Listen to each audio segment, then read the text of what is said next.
वहां पे चाइनीज सैनिक ऊपर आने लगे भारतीय पोस्ट पर। भारतीय सैनिकों ले डंडा मार के कपार फाड़ दिया है सब चाइनीज सबका। एक भी भारतीय को किसी भी तरह की गंभीर चोट नहीं आई है, ना ही कोई भारतीय सैनिक शहीद हुआ है। जय हिंद दोस्तों। मैं सर्वेश। स्वागत है आपका आपका और हमारे यूट्यूब चैनल एमडी रिएक्शन में हाजिर फिर से एक न्यू वीडियो लेके। आज हम जिस वीडियो पे रिएक्ट करने वाले हैं वो खान जीएस रिसर्च सेंटर यानी खान सर की वीडियो है। और अभी रिसेंटली जो इंडिया वर्सेस चाइना का जो कंट्रोवर्सी हुई बॉर्डर पे, उसको लेकर खान सर ने बहुत अच्छा एक्सप्लेन किया, बहुत अच्छा समझाया है।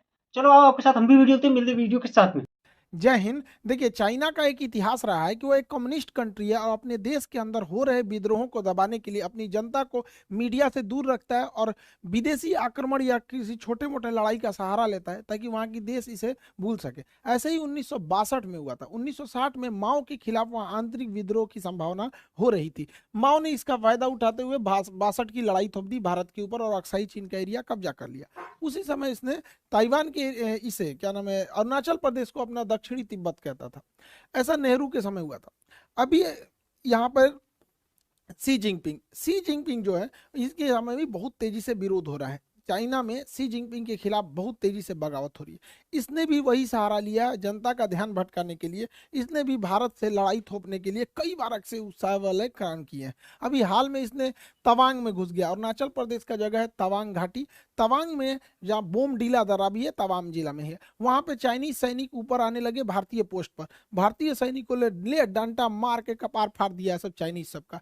एक भी भारतीय को किसी भी तरह की गंभीर चोट नहीं आई है, ना ही कोई भारतीय सैनिक शहीद हुआ है। ये हमारे रक्षा मंत्री का खुद का संसद में दिया हुआ स्टेटमेंट था। और वहीं चाइनीज मीडिया इस पर एकदम चुप है। जब चाइनीज पिटाते हैं सब ना तो एकदम चुप हो जाते हैं। आपको याद होगा जून 2020 पिटाया था, 6 महीना बाद बोला था कि हाँ हम लोग पिटा गए। उस सब इतनी इतनी होता है, ऐसा आके भाज रहा था सब, मार यहाँ पे लाठी लाठी का पार फाड़ दिया सब चाइनीज सबका। चाइना वहां से भाग निकला और अभी चाइना कुछ नहीं बोल रहा है। अपनी जनता का ध्यान भटकाने के लिए ये कभी ताइवान के ऊपर अटैक करता है, कभी ये भारत की ओर। अभी इसके जो फाइटर जहाज थे सब, वो कई बार उत्तराखंड के पास में मडराने लगे सब। उत्तराखंड के पास मडराने के भी कई रीजन है। उत्तराखंड में अभी भारत और अमेरिका की सेना यहाँ बहुत करीब नंदा देवी पर्वत के पास आकर चाइना के पास युद्धाभ्यास की। इसीलिए वो अपने ड्रोन को, और उसने सबसे बड़ा जो बमवर्षक जहाज बनाया है S-20, ये बमवर्षक जहाजों को भारत के सीमा के पास उड़ाते रहता है।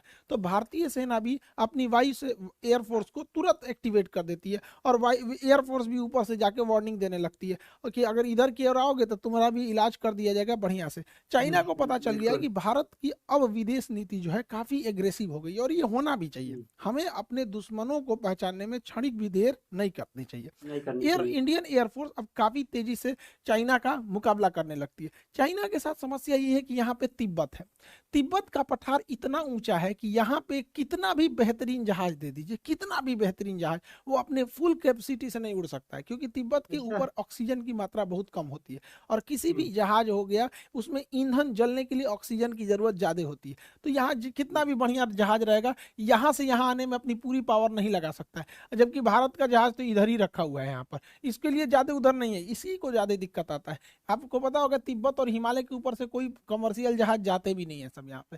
तो इंडियन एयरफोर्स काफी एग्रेसिव में इसमें आगे बढ़ रही है। लेकिन चाइना इसे अन्य जगहों से घेरना चाह रहा है, पाकिस्तान के सहारे घेरना चाह रहा है, इधर मलक्का के सहारे, इधर तंजानिया के सहारे, तंजानिया के साथ इधर से मलक्का को इधर से, और ऐसे चारों ओर से चाइना भारत को घेरना चाह रहा है। हालांकि भारत भी इससे अब काउंटर अटैक के मूड में आ गया है। भारत अपने वायुसेना की ताकत को लगातार बढ़ा रहा है।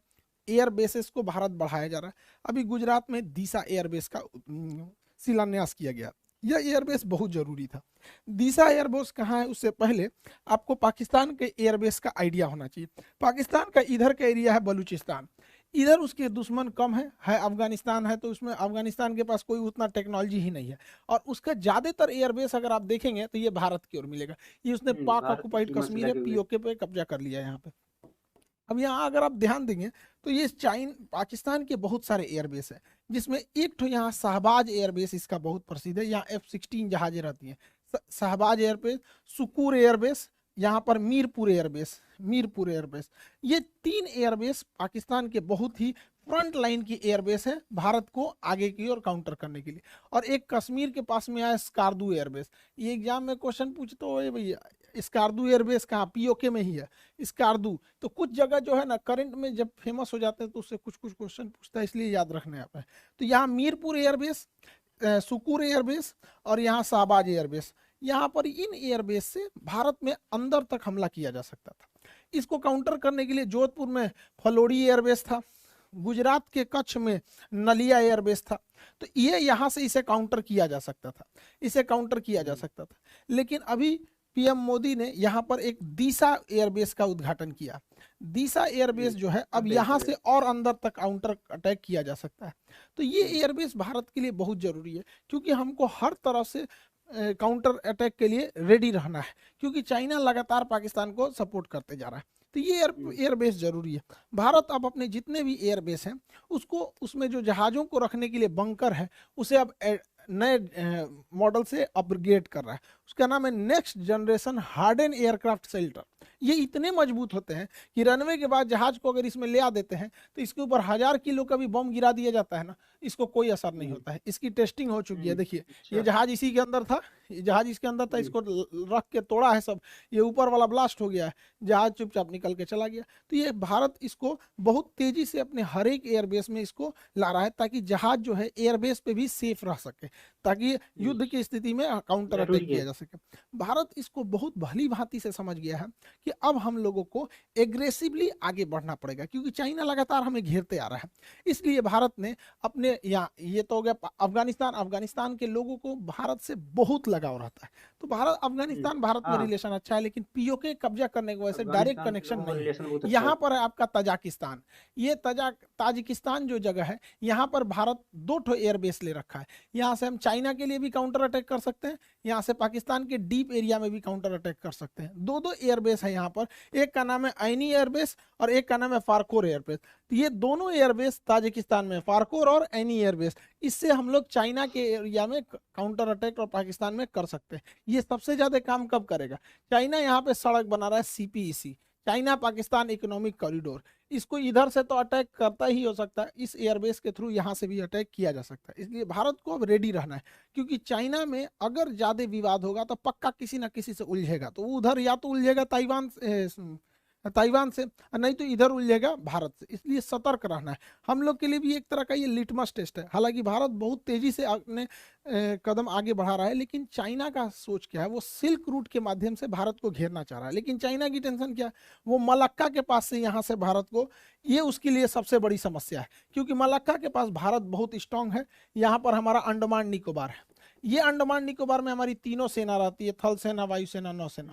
साथ ही यहाँ नीचे में कोकोस आइलैंड है, कोकोस आइलैंड। चाइना यहाँ से या तो मलक्का से होके निकलेगा या तो सुंडा से होके निकलेगा। अगर मलक्का से होके निकलेगा तो अंडमान निकोबार में कुछ आएगा, और अगर सुंडा से होके निकलेगा तो कोकोस में कुछ आएगा। देखिए कोकोस आइलैंड हमारा नहीं, देखिए कोको अलग है। कोको आइलैंड म्यांमार के पास है, हम ही लोग का था, नेहरू ने गिफ्ट दे दिया यहाँ पे। ये कोकोस आइलैंड जो है ये ऑस्ट्रेलिया का है, लेकिन ऑस्ट्रेलिया से हम लोगों ने समझौता कर रखा है कि एक दूसरे के बेस का इस्तेमाल करने के लिए, तो इसका इस्तेमाल हम लोग कर सकते हैं यहाँ से काउंटर करने के लिए। इसलिए चाइना को पता है कि इस एरिया में हम कुछ नहीं कर सकते हैं, इसलिए चाइना मलक्का को अपनी डेलिमा दुविधा समझता है, मलक्का डेलिमा। इसलिए वो डायरेक्ट इस एरिया से समुंदर से घूम के नहीं आना चाहता है, वो डायरेक्ट सड़क के माध्यम से अपने सामान को यहाँ लाता है और इस रास्ते से निकल जाता है। यहाँ पे उसने बहुत बड़ी सड़क बना रखी है, इस सड़क के चारों ओर फैक्ट्री, पेट्रोल पंप, हॉस्पिटल्स, अलग अलग चीजों को खोल रखा है। इसका नाम है सीपीईसी। सीपीईसी को काउंटर करना भी बहुत जरूरी है, जो ग्वादर पोर्ट से जुड़ता है। यहाँ पर सीपीईसी के लिए यहाँ पर हमको ऐनी एयरबेस और फारखोर एयरबेस यहाँ से काउंटर कर देंगे, और यहाँ ईरान का चाबहार बंदरगाह हम इसे काउंटर करके आइसोलेट कर सकते हैं। इसलिए रेडी रहने के लिए जरूरी है। हालांकि भारत के पास इसके अलावा भी बहुत सारी संभावना है। यहाँ पर चाइना इतना तेजी से एक्सपांड किया कि अफ्रीका का देश है जिबूती, जिबूती में इसने अपना एक सैन्य अड्डा ले लिया। अब जिबूती समुद्र का इतना पतला रास्ता है कि अगर यहाँ स्वेज नहर से कोई भी जहाज यूरोप से आएगी तो उसे जिबूती से जाना ही पड़ेगा, और जिबूती पे उसने एक भाड़े पे सैन्य अड्डा ले लिया यहाँ पे। लेकिन अच्छी बात यह है कि जहां इसने सैन्य अड्डा लिया है वहां से थोड़ी ही दूरी पर फ्रांस का भी सैन्य अड्डा है, और हमारा और फ्रांस का समझौता है कि हम एक दूसरे के सैन्य अड्डे का इस्तेमाल कर सकते हैं। तो यहाँ ही पैसा दे के सैन्य अड्डा ले रहा है, भारत वहां ऐसे ही पहुंच सकता है। इसके अलावे जी। जरूरी है भारत सरकार को कि यहाँ पे यमन में अभी अशांति फैली हुई है, यमन का यह सोकोत्रा आइलैंड भारत के लिए एक वरदान साबित होगा। क्योंकि अगर हमारा सोकोत्रा आइलैंड पर अब अगर प्रेजेंस बन गया तो यहाँ से हम ग्वादर बंदरगाह को काउंटर कर सकते हैं, यहाँ से हम जिबूती को काउंटर कर सकते हैं, और यहाँ से हमारी सप्लाई लाइन को भी कोई नहीं रोक सकता है। लेकिन अभी यमन के सोकोत्रा आइलैंड पर किसी का ध्यान नहीं गया है। यहाँ पे करना चाहिए, सरकार को आगे बढ़ना चाहिए। चाइना ने इतना ज्यादा मात्रा में लोन दे रखा है अफ्रीकी देशों को कि उन्हें अपने कर्ज के जाल में फंसा लिया, और इस जाल में फंसाया बढ़िया से तंजानिया को। तंजानिया जो है, इसका एक जंजीबार द्वीप है जो दुनिया में सबसे ज्यादा लौंग के उत्पादन के लिए प्रसिद्ध है। तंजानिया के जी। सभी समुद्री तटों को चाइना मांग रहा है कि हमको दे दो लीज पे, ये सारे समुद्र तट पे हम अपने बंदरगाह बनाएंगे। और आपको पता है कि चाइना अगर बंदरगाह बना दिया तो वहां अपनी पनडुब्बी नौसेना की जहाजों को लाएगा। हम लोगों की लाख कोशिशों के बावजूद चाइना का जहाज यहाँ पर अपना लंगर डाल ही दिया। इसलिए इसे काउंटर करने के लिए भी भारत के पास कई सारे द्वीप हैं। सेशेल्स का द्वीप एजम्पशन आइलैंड, जिसपे भारत अपना मतलब बेस बनाने वाला है, सेशेल्स में यहाँ पर है। मॉरिशस में एग्लीगा द्वीप है। ये दोनों द्वीप यहाँ से काउंटर अटैक के लिए यहाँ पर अवेलेबल हो सकते हैं। तो कहने का सेंस ये है कि भारत को पहले से अब रेडी रहना चाहिए, क्योंकि चाइना में जहां उथल पुथल होगा तो सी जिनपिंग अपने देश की जनता का ध्यान अपने ओर से हटाने के लिए वो कि या तो ताइवान की ओर हमला करेगा या तो फिर भारत की ओर। हालांकि भारत की ओर करेगा नहीं, अब उसको पता है कि 62 नहीं रह गया, यहाँ पे आदमी दौड़ा के मारेगा उसको। हालांकि युद्ध में अब अगर देखेंगे तो वर्तमान परिदृश्य में कई सारी चीजें चेंज हो गए हैं। यूक्रेन युद्ध में ड्रोन ने पूरी तरह से कंप्लीट सिनेरियो को ही चेंज कर दिया। हाँ। तुर्की जैसा देश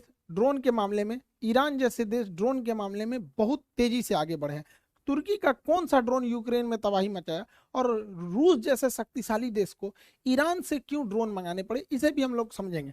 उससे पहले आप लोग को सूचना भाई, यूपीएससी वाले बैचों के लिए देखिए, बहुत सारे लड़के आप लोगों को हम बताए भी थे यूपीएससी के लिए। जून में ही हम आपको अनाउंस किए थे कि यूपीएससी बैच आएगा जून में।